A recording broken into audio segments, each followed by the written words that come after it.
นะพอมาเจออนุทินดักแซบแหกเลือดกล้วยนักลำไปนะมันสามารถจะทำหน้าที่ของสื่อที่ดีได้นะครับมันก็เลยหมดความน่าเชื่อถือนะโพต่างๆทั้งหลายก็เหมือนกันนะไปสู้โพแก่บ้านสู้โคกำนันสู้โพอสมมาได้นะอันนั้นนี่ของจริงนะครับดังนั้นมันต้องไปสนใจเรื่องสื่อมันจะว่าพรรคใดได้ที่หนึ่งที่สองก็แล้วแต่มันเพราะมันไปแหกเลือดต่างนะไอ้สองพรรคนี้หมดแล้วนะมันก็เลยนะครับมันก็เลยโอยเต็มที่แต่มันไม่ใช่ธรรมชาตินะครับดังนั้นนะครับเพิ่นว่าน้ำท่วมเตื้อเนี้ยมันบ่ได้แค่นะครับชัดแค่บ้านแต่ว่ามันซัดนะครับไม่ได้ซัดแค่บ้านเมืองบ้านที่นอนหมอนนู้นไปนะแต่มันซัดรัฐบาลอนุทินจนความจริงนะครับ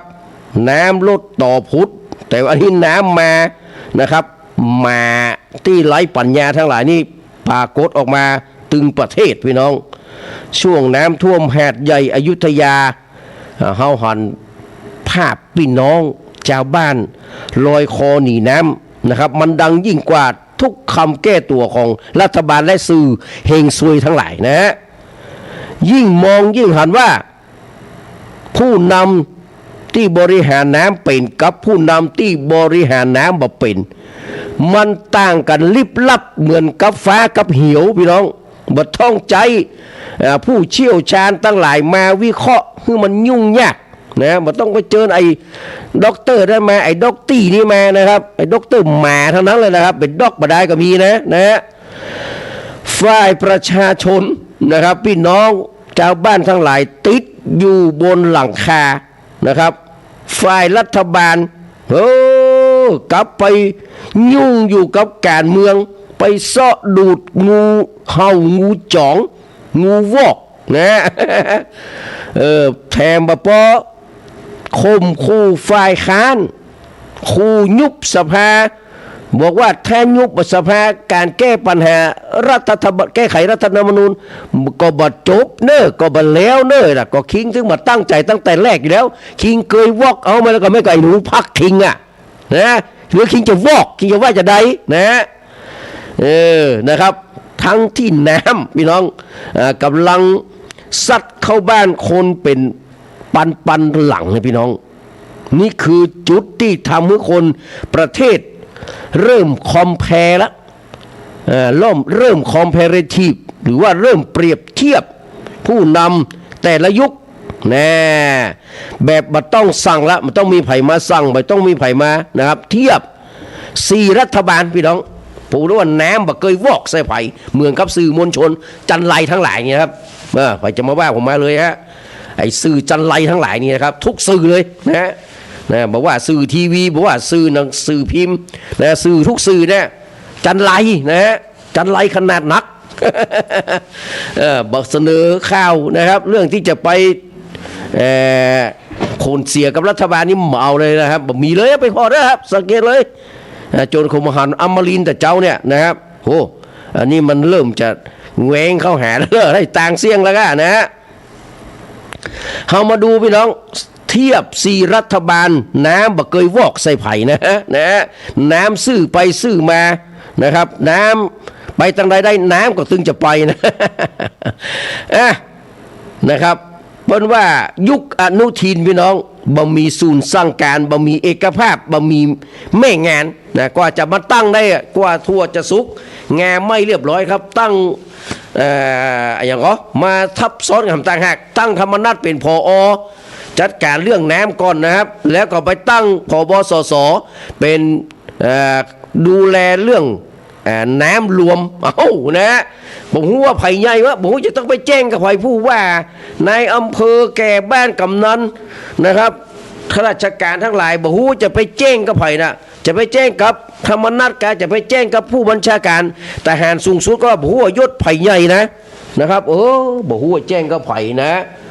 ก็เลยบอกว่าจะไปแจ้งกับใครดักไว้ดีกว่าว่ะแจ้งไว้กับ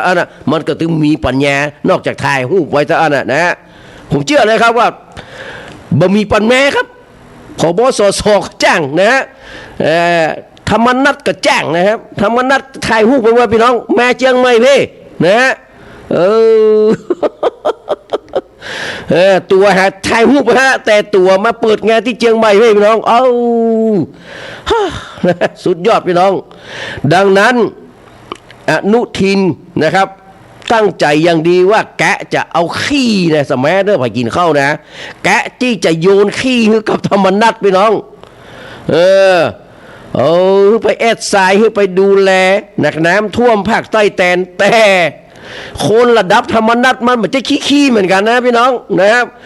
มันก็ส่วนออกสื่อว่าแหดใหญ่มั่วซั่วต่างคนต่างเนี่ยเอาล่ะนะพี่น้อง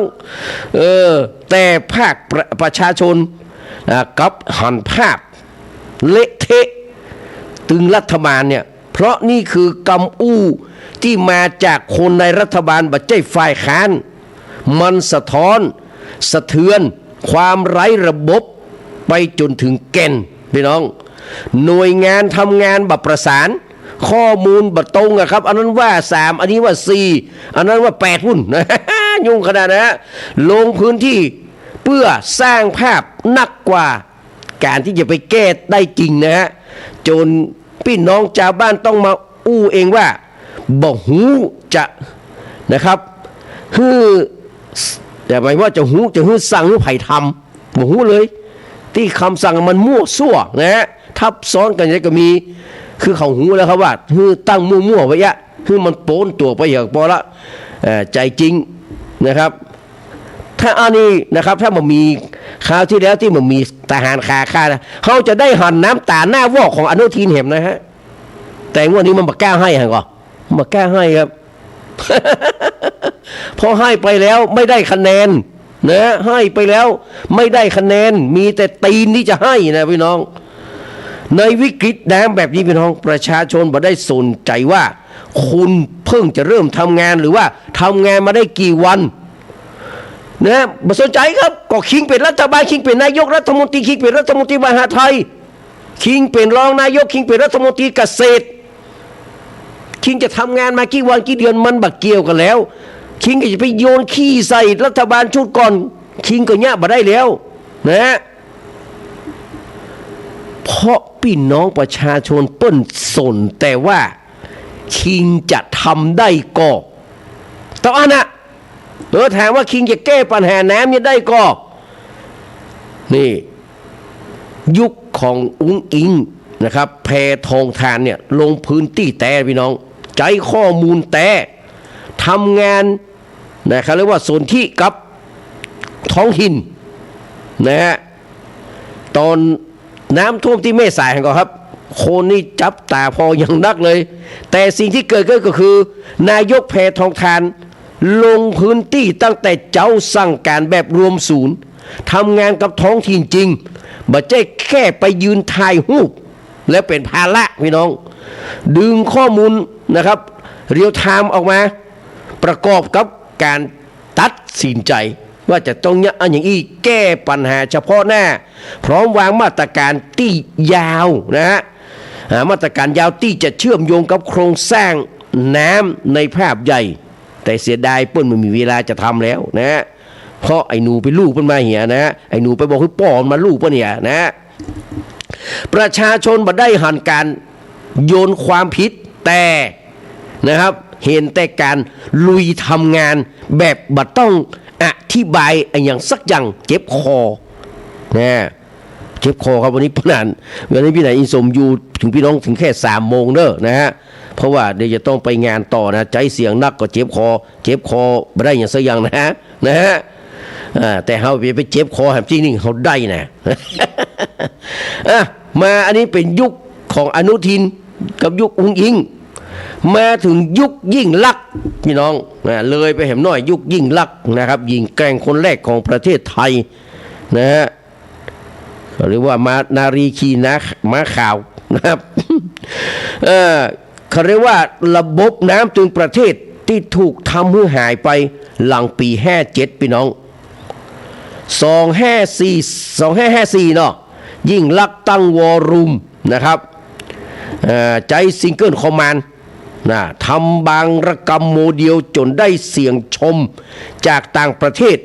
จากนั้นก็วางแผนบูรณาการน้ำถึงประเทศตั้งศูนย์ข้อมูลน้ำฝัดเวฟื้นป่าแอ่งเก็บน้ำตึกน้ำคุมสถานการณ์แบบเรียลไทม์เตรียมงบประมาณ 3.5 แสนล้านบาททำ9โมเดลแก้ไขปัญหาทั้งประเทศแต่อนิจจาทุกอย่างที่ทำแล้วเดินหน้าแล้วประมูลแล้วจะสร้างจริงแล้วแต่นะครับถูกคน9 คนนะครับบื้อผ่านแล้วก็ถูกคว่ำตั้งแผงหลังจากที่มีการรัฐประหารเอ็กซ์ไซส์โดยนะครับคสช.นะครับคนสั่งส่งความชั่วนะยกเลิกหมดระบบน้ำถึงประเทศวันเดียวหลังจากนั้นไทยก็มีแต่ไปดูงานและบักเกยทำระบบแต่สักเตื้อมาจนถึงปรัตยุบันพ่อหูว่านะครับไอ้คนที่ชอบว่าขอเฮือไอ้ลูกลังถนนลูกลังมันเสี่ยงไปก่อนก้อยแปลงอันนั้นนะขอเฮือนะมันท่วมเสี่ยงทั่วประเทศก่อนก้อยทำฟลัดเวย์ก้อยทำแบบบริหารน้ำคือครบวงจรพี่น้องนี่คือรากฐานของปัญหาที่เฮาหันในวันนี้ถ้าอนุมัติให้นายกยิ่งลักษณ์วันนั้นนะครับมันก็จะบ่มีวันนี้แต่เพราะมันมีวันนั้นมันก็เลยมีวันนี้นะครับคืดไปแล้วก็ต้องไปตัวตัดคอไอ้หมูเนี้ยนะครับพี่น้องที่มันเนี่ยประเทศชาติเสียโอกาสย้อนไปไกลแหมน้อยพี่น้องในยุคของทักษิณชินวัตรโคนติดคอกอยู่ประเดี๋ยวนี้นะคนเก่งที่สุดเอาไปติดคอกคนแน่วอกเอามาเป็นนายกไอ้พี่น้องมันไหวก้านี่กับประเทศไทยนะยุคทักษิณก็คือสัญลักษณ์ก็คือสึนามิพี่น้องผู้นำนะครับที่ทำงานแต่บัดใจผู้นำที่หายไปถอนน้ำท่วมพี่น้องจนวันนั้นผมจำได้ครับผมอยู่ออฟฟิศสำนักงานเนี่ยนะครับที่เจ็ดยอดวันนั้นนะครับมันมีเหตุการณ์แล้วไทยพอดูทีวีพอโอ้ยอย่างบัลลัมบัลเรือครับเกิดสึนามิถล่มนายกทักษิณลงพื้นที่ทันทีทันใดซัดเดลี่เลยนะตั้งศูนย์รวมสั่งการดึงกองทัพดึงหมอแพทย์หน่วยกู้ภัยต่างชาติทำงานเป็นชุดเดียวซิงเกิลคอมมานด์นี่แหละนะครับพิสูจน์อัตลักษณ์ศพหลายพันศพด้วยระบบที่นานาชาติยกย่องและตั้งศูนย์เตือนภัยถาวรหลังเหตุการณ์จบพี่น้องบอกคิดว่าแค่ไอ้หนูโดนแค่อี้นะจะเป็นจะตายนะพี่น้องจะให้ก็บ่ได้เพราะมันไปให้ที่ขาขาดแล้วมาให้ตัวนี้ก็บ่ได้แล้วครับมันจะเป็นอุบาทไปเหี้ย ให้เมื่อขาขาดนี่ได้คะแนนสักน้อยแค่2 คะแนนนะฮะเรามาให้ที่น้ำท่วมนี่นะมันจะได้ตีนแตนนะครับมันก็เลยบอกให้สักคำหันก่อนฮะเนี่ยวอกส่วนที่จริงมันต้องสมควรหันน้ำนั้นมันต้องหลั่งน้ำแต่ละนะแต่อันนี้เป็นน้ำตาจระเข้แต่นะฮะที่มันสามารถจะหลั่งได้พี่น้องคือเป็นน้ำตาแห่งความวอกนะนี่คือผู้นำอย่างนายกทักษิณนี่คือผู้นำในยามวิกฤตทำก่อนแล้วก็ก้อยอู้ไม่ใช่ว่าอู้แล้วทำแล้วก็ทำมาได้ตัว แล้วก็ทำมาได้ตัวพี่น้องมาถึงอนุทินขู่ยุบสภาเอารัฐธรรมนูญเป็นตัวประกันพี่น้องไอ้นี่ก็วอกนักนะเพื่อที่จะได้กันตัวเก่าจากการถูกซักฟอกพี่น้องโอ้เรื่องที่ประชาชนจำได้อย่างแม่นยำแห่งเรื่องก็คืออนุทินประกาศว่านะครับถ้าพรรคเพื่อไทยโดยจุลพันธ์อมรวิวัฒน์หัวหน้าพรรคเนี่ยยื่นซักฟอกเมื่อใดตัวมันนี่จะยุบสภาทันทีพี่น้องทั้งที่การซักฟอกนี่ปกติแล้วนะครับมันเป็นหน้าที่ของฝ่ายค้านจำได้ครับอุ้งอิงมากำเดียวมันเอาแล้วไอ้อนุทินตอนที่มันเพียงแต่ว่าอุ้งอิงโดนเหี่ยก่อนนะครับโดนเรื่องไอ้คลิปนี่เหี่ยก่อนก็เลยบัตรตันได้เงี้ยสกรรมมันไปยื่นแล้วนะมันก็จะยื่นแล้วนะครับ1151นี่แหละนะฮะยังมันได้สกรรมสังหาเดี๋ยวมันยื่นแล้วมันออกไปปิดฝ่ายค้านดังนั้นนะครับการซักฟอกก็คือการทำหน้าที่ของฝ่ายค้านตามรัฐธรรมนูญแต่รัฐบาลนะครับ อนุทินกลับมาเอาการแก้รัฐธรรมนูญเป็นตัวประกันจนประชาชนต้องกลายเป็นฝ่ายออกมาอู้ว่าเพื่อไทยรอนะหมายถึงว่าพรรคประชาชนนี่นะเพื่อไทยรอร่างแก้ไขรัฐธรรมนูญผ่าน3 วาระแล้วก็ซักฟอกพี่น้องประชาชนต้องเป็นฝ่ายรักษาประเทศแทนรัฐบาลเพราะรัฐบาลพร้อมที่จะทิ้งทั้งสภาเพื่อรักษาเก้าอี้ของตัวเก่าเอาไว้นี่คือนิยามของผู้นำแบบไหนกันแน่พี่น้องกลัวการตรวจสอบการกลัวถูกตรวจสอบการถูกซักฟอกบ่เอานะนี่แล้วก็มาถึง3น้ำท่วมหาดใหญ่นะไปหาดใหญ่คราวนั้นฉันยังจดจำนะแล้วก็เพลงของชาตรีนี่เกิดก่อนอนุทินหลายปีนะครับเกิดก่อนอนุทินหลายปีหมายถึงว่าก่อนที่อนุทินจะยุดย้างแก้เตียวอาบน้ำเนี่ยเพลงนี้มันออกมาแล้ว เมื่อ5-6 ขวบแล้วอนุทินมันยังแต่งมันยังเงินเนี่ยเหรอมันยังแก้เตียวโดดน้ำต่ำที่บุรีรัมย์อยู่นะพี่น้องนะครับบอกมันว่าแห้มอย่างไรเฮ้ยไอ้หนูชิงใส่เตียวให้แกเดี๋ยวป้นหันขลำหำนี่ชิงหมดอะนะฮะไอ้หนูถือว่าไปใหญ่ป่ะเฮ้ยใครโดดน้ำอย่างเงี้ยนะมันยังหูขี้มีดังเสียตอนนั้นนะฮะเพลงนี้ก็ดังแล้ว นะครับน้ำท่วมหาดใหญ่อยุธยาโคนด่าลั่นกันตึงเมืองแบบนี้ยังจะแก้ยุบสภาก็นะก่อนน้ำท่วมอนุทินดูเหมือนมั่นอกมั่นใจนะครับว่าจะต้องดูดไอ้คนให้มาดูดคนนี้ไปปากดไปท่านไปนี่นะมีคนอิลิชนนะพื้นชูถือแหงไว้นะมาประชุมด้วยกันนี่นะครับไอ้โซแน่วอกพวกนี้ก็ไหลเข้าไปนะพี่น้องโดยบ่ได้กึศถึงนะครับโดยบ่ได้กึศถึงหัวจิตหัวใจของประชาชนที่เลือกกันมาโดยเฉพาะลูกบรรหารเนี่ยเนาะโอ้จะมาเป็นแคนดิเดตนายกนะครับจะเป็นหนึ่งในเขาเรียกว่ากระท่อมมันยอมเป็นจะไม่เป็นสิ่งซอมซ่อในกรุงลมพี่น้องก็แล้วแต่มันเป็นเรื่องของมันจะเรื่องของเขานะก่อนที่จะน้ำท่วมเนี่ยอนุทินมันมั่นใจว่ายังได้ถึงได้แน่นอนแต่หลังจากน้ำท่วมนะครับเข้าบ้านคนเป็นหมื่นเป็นพันนี่หลังคลิปชาวบ้านตะโกนถามว่าเป็นจะได้บะหมี่ไผ่มาหลังรัฐมนตรีในรัฐบาลอู้เองว่ามั่วซั่วต่างคนต่างทำพี่น้องฟัดโตคะแนนนิยมพี่น้องของรัฐบาลอนุทินนี่มันล่นมันล่วงไปจนแทบหาบะแปะครับงมซามยิ่งกว่าคนเท่างมเข็ม คำถามสำคัญก็คือถ้าว่าคิงเนี่ยอนุทินยุบสภาเนี่ยช่วงนี้นะคิงจะแก้เดินลงพื้นที่หาเสียงก็ว่าคิงจะได้บะหินนักกว่านะไปกาดก็จะเจอด่าละแม่กาไม่ต้องห่วงครับมาเต้าปากกันไกลทั้งนั้นนะฮะ2ไปชุมชนคนจะเตียวหนีนะขึ้นเวทีจะมีคนตะโกนสวนลงพื้นที่ภาคใต้ที่วังเจาะ30 เสียงนี่นะโห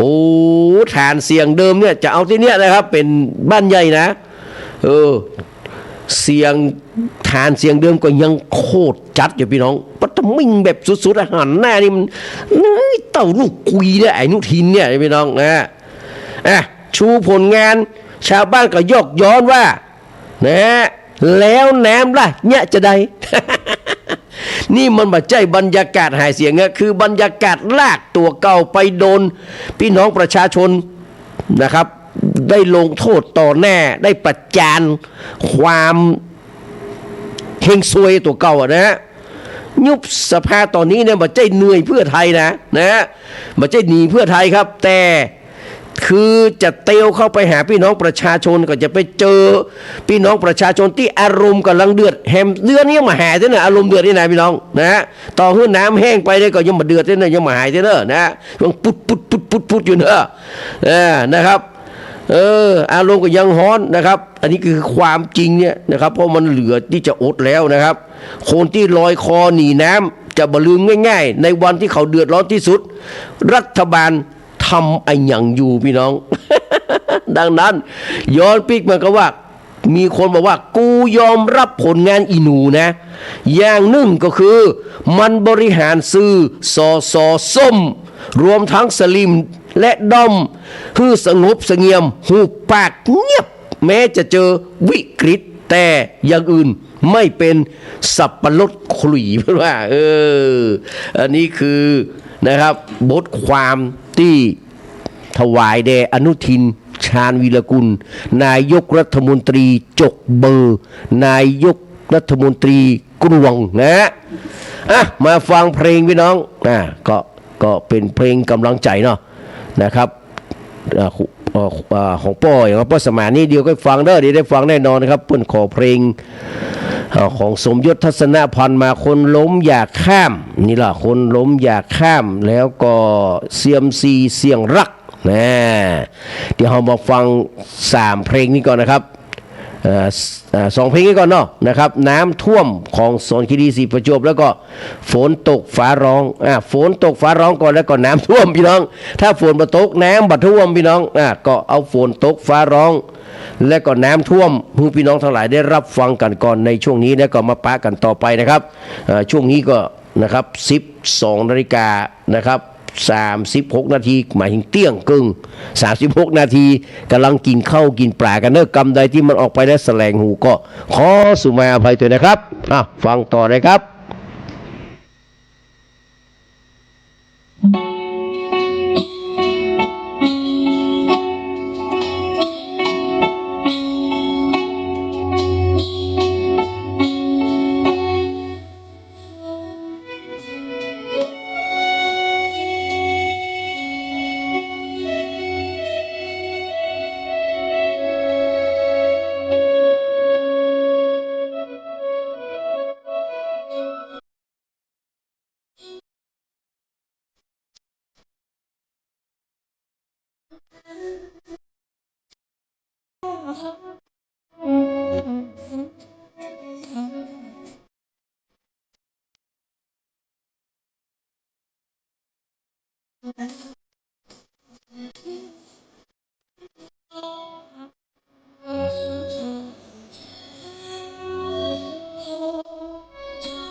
ก็ส่งกำลังใจนะครับไปให้กับพี่น้องชาวหาดใหญ่และพี่น้องภาคใต้เนี่ยที่โดนประสบอุทกภัยและพี่น้องทุกที่นะครับแม้แต่ทางอยุธยาเนี่ยก็ยังบัจเสี่ยงเลยนะฮะทางภาคกลางเขานี่ก็ยังบัจเสี่ยงแต่มันไปโฟกัสกันอยู่ที่นะครับแถวหาดใหญ่นะครับเพราะว่า30-40 ปีแล้วจะโดนแบบนี้นะครับที่จริงมีหลายหลายครั้งหลายหนด้วยกันนะครับน้ำท่วมนี่นะครับน้ำท่วมในสมัยตะก่อนนี่นะครับมันก็บักขนาดนี้นะมันมีที่ไปบัดเดียวนี้มันมีบ้านจัดสรรมีอย่างนักนะครับมันไปขวางทางน้ำหมดอะทุกสิ่งทุกอย่างนะครับเมื่อเราบอกเอื้ออาทรต่อธรรมชาติเปิ้นก็บอกเอื้ออาทรต่อเราเช่นเดียวกันนะครับมาดูนะครับสำนักข่าวหัวเขียวแม่ลูกจันบอกว่าเสียฟอร์ม หมายถึงอนุทินรัฐบาลคนดีเด่นนะครับดีเลิศประเสริฐสีกว่ารัฐบาลใดที่ผ่านมานะบอกว่าดีเด่นแต่ว่าเสียฟอร์มเพราะว่าแม่ลูกจันบอกว่ามหาวิกฤตน้ำท่วม10จังหวัดภาคใต้เป็นบททดสอบความสามารถของรัฐบาลนะครับรัฐบาลอนุทินโดยเฉพาะเขาเรียกว่าเทศบาลนครหาดใหญ่ศูนย์กลางเศรษฐกิจภาคใต้ต้องเจอวิบัติภัยนะครับน้ำท่วมนักเป็นประวัติการณ์ปริมาณนะครับฝนตกหนักตกแจ้นะครับตกบยุทธนะครับเรียกว่าเป็นแลนด์บอม ทำให้เกิดน้ำท่วมสูงขนาดนักแห้งขนาดนะครับทำให้หาดใหญ่กลายเป็นทะเลนะโดยไม่ได้ตั้งใจนะครับหาดใหญ่กลายเป็นทะเลพี่น้องประชาชนผู้ประสบภัยครับประมาณ 2.7 แสนครัวเรือนนะพี่น้องไม่ใช่ว่าปันอย่างที่ไอ้สื่อหน้าวอกนี่บอกนะ 2.7 แสนครัวเรือนนะครับกว่า 6 แสนคนโอ้เกือบจะ7 แสนคนนะต้องอพยพหนีภัยกันแบบชุลมุนวุ่นวายนะบ้านเฮือนร้านค้ารถยนต์รถมอเตอร์ไซค์และเครื่องมือทำมาหากินโดนน้ำท่วมแล้วก็พังวินาศสันตโลไปเก็บเสียงแล้วนะครับยังต้องฟื้นฟูนะครับความเสียหายแห่งมนนะครับกว่าที่เทศบาลนครหาดใหญ่จะคืนสภาพปิกมาเป็นหาดใหญ่ได้อย่างเดิมพอนายกเพิ่นมาคุยวันนะครับก็อย่างอี้ปุ๊บเนี่ยนายกออกมาคุยว่าไม่มีน้ำท่วมไม่มีอะไรนะวูได้2 วันพี่น้องมันก็เลยทำให้ประชาชนขนาดเพิ่งมีการประกาศเตือนนะประชาชนว่าโอ้ก็ฟังนายกแล้วนายกเพิ่นว่ามันบ่มีเขาก็เชื่อนายกว่าเต้าปรากฏว่านายกหายหัวไปเรียบร้อยแล้วพี่น้อง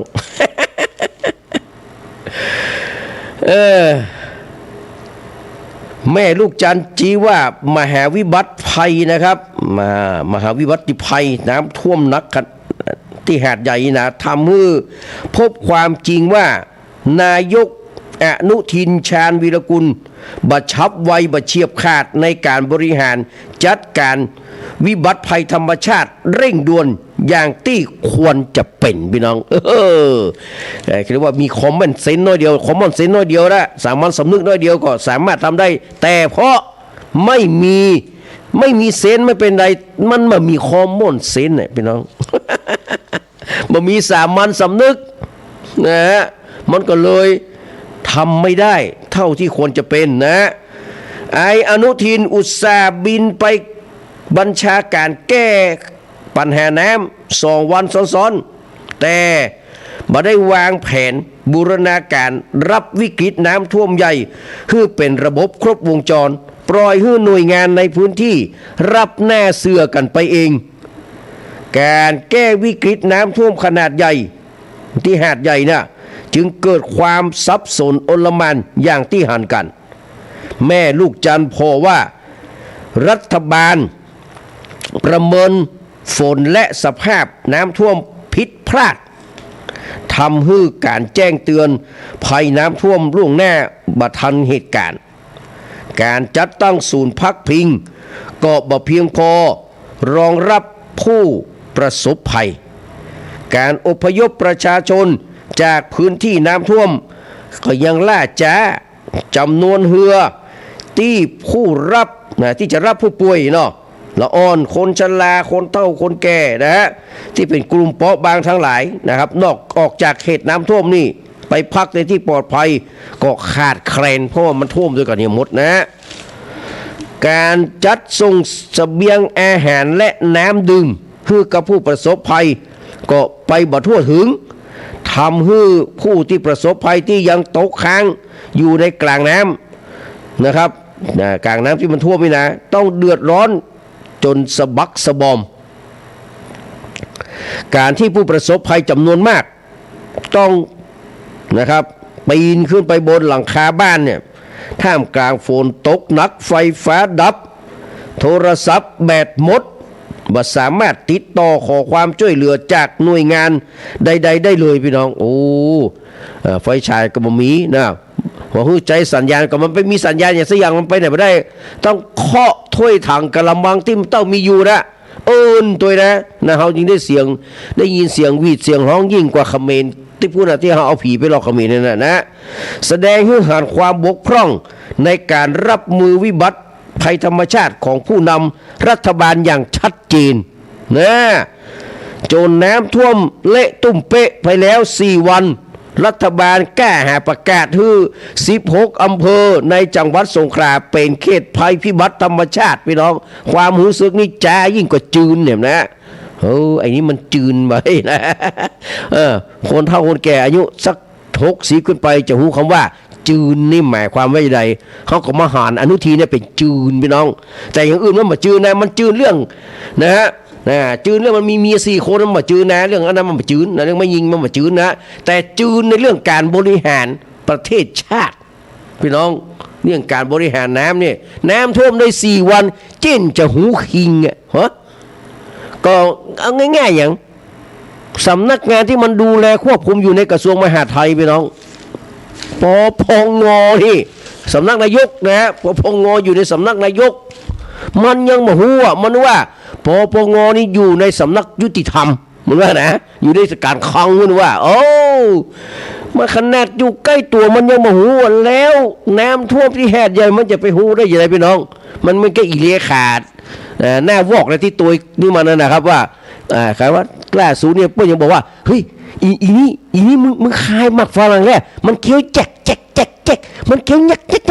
มันบาดโสมมันบาดสง่าราศีเคี้ยวอยู่ตั้งหลังนายกจะทมเอาฮันว่าอีวอกนี่อันล้ำเหลือว่าเขาว่านะอันนี้ผมไม่ได้ว่านะหมายถึงเลขาไอ้นายกเนี่ยนะครับถึงอีเลขาถึงไอ้นายกนะครับคือทำซะแน่ซะแต่แม่แหกเลยนะคนนั้นความรู้สึกมันแจ้พี่น้องนะครับน้ำท่วมนี่บานทะลุไปละได้5 วันพี่น้องวันที่4ยังไม่ใช่นะเอาวันที่5นะโอ้เขาเป็นคนตายมันก็ตายไปตายได้ศพนะทั้งหมดกัน100 กว่าศพแต่สื่อมวลชนสื่อมวลซวยที่แหกเลือดเงินของรัฐบาลชุดนี้นะมันบ่บอกข้าวยังออกสักอย่างพี่น้องเลี้ยงไปก็เลี้ยงมาป้นน้ำท่วมกันยังไปเอาเรื่องเขมรอยู่นะเบี่ยงเบนขนาดพี่น้องเพราะนั้นช่องใดออกเรื่องเขมรนะครับคือนั้นช่องวอกนะช่องวอกเพื่อจะเบี่ยงเบนนะว่าเขมรเนี่ยอันกันเนี่ยอีเขมรตัดลวดเลยอันนั้นคือการสร้างนะครับอนุทินก็ไปบอกคือไอ้ฮุนเซนแล้วว่าเฮ้ยคิงมาช่วยตัดน้ำนะครับเพื่อจะเบี่ยงเบนความสนใจเรื่องน้ำท่วมนะผู้สื่อข่าวหน้าวอกทั้งหลายก็ไปออกข่าวเรื่องเขมรตัดลวดเหียนี่ พี่น้องมันสุดๆมาหัวเดียวมันจะเอาอย่างมาช่วยครับมันสันดานอยู่เดียวกับมูเนี่ยสอบกบข่าวเสียนะพอได้วันที่5นี่พี่น้องประกาศนะครับพรกพี่น้องพระราชกำหนดสถานการณ์ฉุกเฉินในพื้นที่จังหวัดสงขลานะแต่งตั้งให้ผู้บัญชาการทหารสูงสุดเป็นผู้สั่งการช่วยเหลือผู้ประสบภัยและสั่งการนะเจ้าหน้าที่ในหน่วยงานทั้งหมดแต่นายกรัฐมนตรีเนาะ กว่ารัฐบาลจะบูรณาการจะอินเตอร์เกรตนี่นะจะอินเตอร์เกรตจะบูรณาการวิกฤตน้ำท่วมคือเป็นระบบครบวงจรเทศบาลนครหาดใหญ่ก็จมบาดาลไปตัวเวียงกุมกามสมัยตะกอนแล้วนะแม่ลูกจันพอว่าแหกอนุทินลุยวางแผนรับมือน้ำท่วมอย่างเป็นระบบตั้งแต่เกิดน้ำท่วมอย่างว่องไวอย่างรวดเร็วนะอย่างวุ้ยได้เนาะนะพี่น้องประชาชนผู้ประสบภัยจะไม่ต้องเดือดร้อนอย่างที่ห่านกันก่อนแม่ลูกจังก็ต้องเข้าใจคนปัญญามันอ่อนน่ะมันจะไปเนี่ยอย่างคนอื่นได้จะได้ครับปัญญามันอ่อนมันไม่ใช่เป็นตัวของตัวเก่าหรอกดังนั้นความเสียหายทางเศรษฐกิจจากวิกฤตน้ำท่วมจะบรรนักอย่างที่เป็นข่าวครึกโครมถ้ามันใหญ่ก่อนนะข้อสำคัญฝนตกถล่ม10 จังหวัดภาคใต้นะครับยังมาโดยมาแห่มหลายขบวนเพราะว่านะบททดสอบผู้นำของนายกจกเบอร์อนุทินยังบัดจบเตื้อนนโยมยังไม่ได้เอวังเตื้อจะต้องมีภาคต่อไปก่อนที่จะเอวังพี่น้องมาฟังเพลงวันนี้เงียบปิ้งยินไว้ให้จะรับกันหมดได้นะ มีใครว่าได้สักอย่างมีแค่เมียก็ไม่เอวน้ำมันดำฟังอยู่คนเดียวของกับลุงแมนเขาหมดกันฟังกัน2 คน ฟังกัน2 คนเดี๋ยวไปถึง3 โมงแล้ว2 โมงก็ไปละมาฟังสมยศทัศนพันธ์ลุงแมนคอ2นะครับแต่เฮาหู3นะเป็นเปรียบบุรุษนะครับเปรียบบุรุษผู้อย่างก็ผู้มีน้ำใจเขาขอน้อยแต่ให้มากฉะนั้นนะครับเดี๋ยวผมรับสายพี่ใหม่กับเดียร์เนอร์เปิดโทรมาโทรศัพท์นะครับ